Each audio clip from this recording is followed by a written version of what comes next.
ఇటీవల ఉత్తరాది రాష్ట్రాల్లో భారతీయ జనతా పార్టీ ఘన విజయం సాధించిన విషయం తెలిసిందే. అదే జోరుతో వచ్చే ఏడాది జరిగే లోక్సభ ఎన్నికలతో పాటు శాసనసభ ఎన్నికల్లోనూ సత్తా చాటాలని ఇప్పటి నుంచే ప్రణాళికలు సిద్ధం చేస్తోంది బీజేపీ. మోదీ స్కీమ్లు ఇక డ్రోన్ దీదీల స్కీమ్లను ప్రజల్లోకి పెద్ద ఎత్తున తీసుకువెళ్లి లబ్ధి పొందాలని చూస్తున్నాయి. వివరాలు చూద్దాం.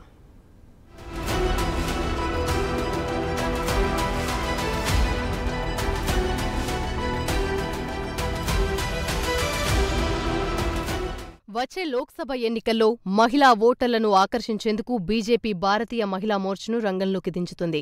మోదీ ప్రభుత్వం మహిళా సాధికారికతకు చేపట్టిన స్కీమ్ల గురించి ఇప్పటి నుంచే ఏకరవు పెడుతున్నాయి. మోదీ ప్రభుత్వం తీసుకొని వచ్చిన ఈ స్కీమ్ వల్ల మహిళలు బతుకులు ఎలా మారిపోయాయి, బీజేపీయేతర రాష్ట్రాల మహిళా ఓటర్లను ఆకర్షించడానికి ఇప్పటి నుంచే రంగంలోకి దించింది బీజేపీ. వచ్చేడాది అంటే 2024 లోక్సభ ఎన్నికలకు ఇప్పటి నుంచే బీజేపీ స్కెచ్ వేస్తోంది. రంగంలోకి భారతీయ మహిళా మోర్చాను దించింది.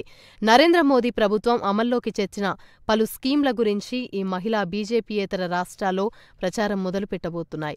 మోదీ ప్రభుత్వం తీసుకొని వచ్చిన లఖ్పతి దీదీ, డ్రోన్ దీదీ స్కీమ్ల వల్ల మహిళలు ఎలా ఆర్థికంగా బాగుపడింది వీరు ఓటర్లకు వివరిస్తారు.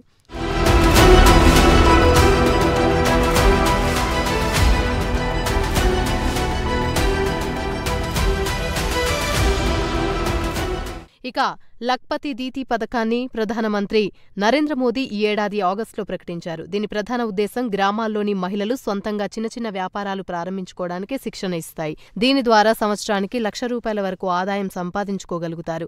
ఈ స్కీమ్ ద్వారా సుమారు 2 కోట్ల మంది మహిళలకు శిక్షణ ఇస్తారు.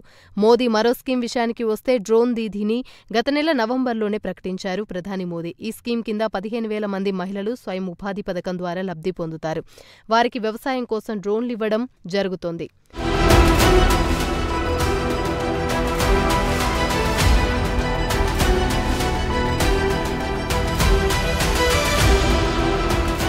కేంద్ర ప్రభుత్వం ప్రతిష్టాత్మకంగా చేపట్టిన వికసిత్ భారత్ సంకల్ప యాత్రలో భాగంగా ఈ స్కీమ్లను ప్రకటించారు.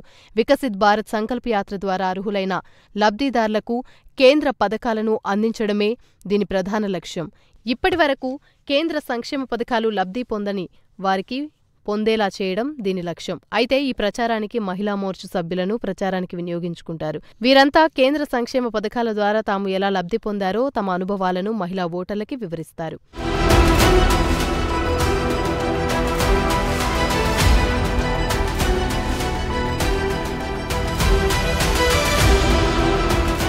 బీజేపీ ప్రధాన ఉద్దేశం రాజకీయ పార్టీగా ప్రభుత్వానికి ప్రజలకు మధ్య ఉన్న గ్యాప్ తగ్గించడానికి మహిళా మోర్చాను వినియోగించుకుంటారు. దీనికోసం ప్రభుత్వం వికసిత్ భారత్ సంకల్ప యాత్రను ప్రారంభిస్తారు.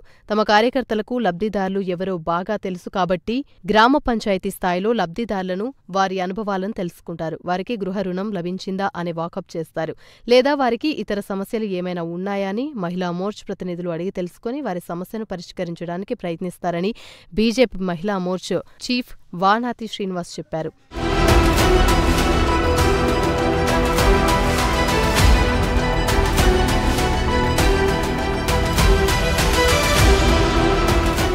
ఇదిలా ఉండగా లబ్ధిదారులు తమ సెల్ఫీలను తీసి నమో యాప్లో లోడ్ చేసి సోషల్ మీడియాలో పెట్టాలని మహిళా మోర్చా కార్యకర్తలు కోరుతారు. బీజేపీ సోషల్ మీడియా టీం వాటిని వీడియో రీల్స్ చేసి కేంద్ర ప్రభుత్వ సంక్షేమ పథకాల వల్ల తమ జీవితాలు ఎలా మెరుగుపడ్డాయో వారి అనుభవాలను కూడా సోషల్ మీడియాలో పెడతారు. మొత్తానికి బీజేపీ ప్రధాన లక్ష్యం మాత్రం ప్రధాని మోదీ స్కీమ్ వల్ల తమ బతుకులు బాగుపడ్డాయనేది ప్రజలకు చెప్పడం. ఇవన్నీ మోదీజీకి గ్యారంటీ స్కీమ్లే కారణమని చెప్పిస్తారు. 2014 ఎన్నికలకు ముందు కూడా ఈ బీజేపీ ఇలాంటి ప్రచారం ప్రారంభించినట్లు శ్రీనివాస్ వివరించారు.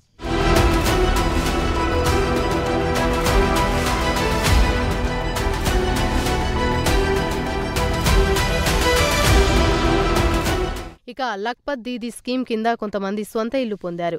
వ్యాపారం ప్రారంభించుకోవడానికి రుణాలు లభించాయి. మోదీ ప్రభుత్వంలో మహిళా సాధికారికతపైన పెద్ద ఎత్తున ప్రచారం చేయాలనేది బీజేపీ లక్ష్యంగా కనిపిస్తుంది. లబ్ధిదారుల అనుభవాల ద్వారా ఇతరులు ప్రేరణ పొందుతారు అనేది ది బీజేపీ లక్ష్యంగా కనిపిస్తుంది. బీజేపీయేతర రాష్ట్రాల్లో చాలా మంది మహిళలకు కేంద్రం ఇచ్చే మోదీ స్కీమ్లు ఇప్పటికీ అందలేదు. అలాంటి మహిళలకు వికసిత్ భారత్ సంకల్ప యాత్ర ద్వారా ఈ పథకాలు అందేలా కృషి చేస్తామన్నారు శ్రీనివాస్.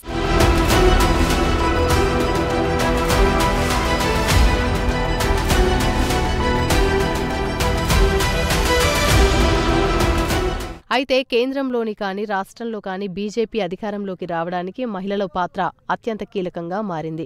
2020 బీహార్ ఎన్నికల తర్వాత ప్రధానమంత్రి మోదీ రాష్ట్ర మహిళలకు ధన్యవాదాలు తెలిపారు. మహిళలను ఆయన సైలెంట్ ఓటర్లు అని సంబోధించారు. కేంద్ర ప్రభుత్వం స్కీమ్ల ద్వారా లబ్ధి పొందుతున్న మహిళలు బీజేపీకి ఓటు వేస్తున్నారని, వచ్చే లోక్సభ ఎన్నికల నాటికి మహిళా ఓటర్లను మరింత ఆకర్షించాలి అనేది బీజేపీ ఆలోచనగా కనిపిస్తుంది. దీనికి వికసిత్ భారత్ యాత్రను ఎంచుకుంది.